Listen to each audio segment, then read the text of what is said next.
Now we're gonna talk about the carrier unlock. The carrier unlock will allow you to use your iPhone with any carrier if you travel, if you want to switch providers, or if you want to use your phone with any other different SIM card.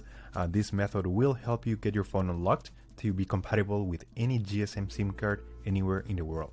This is 100% legal. Your phone will not be damaged in any way. It is in fact very positive and beneficial for the iPhone to be fully network unlocked. Because your phone's resale value will increase because your phone will be compatible with any other carrier worldwide.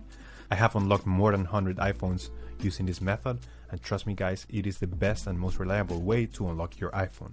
So we're gonna begin. The first thing you have to get is your phone's IMEI number.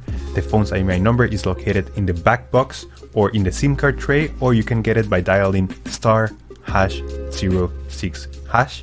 And as you will see, the 15-digit number of your iPhone will pop up in the screen. And this is probably the most important step of the whole unlocking procedure. Make sure you have this number somewhere close because we will need it in a few seconds. Here we're gonna request the unlock to unlock this phone. It's gonna be all done remotely. So we're gonna have to fill in all the information about the phone we're unlocking here. And then you have to enter here your IMEI number. This is very, very important. Make sure you enter it here 100% correct.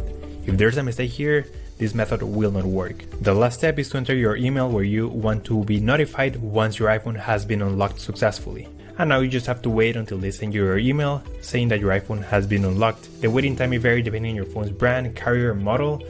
So I'm gonna show you how the email will look like after you receive it. So we're gonna go to my personal email account.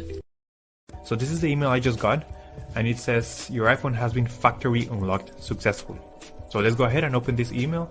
So the email will confirm that your iPhone has been successfully unlocked, and now the last step is to connect your iPhone to Wi-Fi to activate the unlock. So that's the way you do a network factory unlock.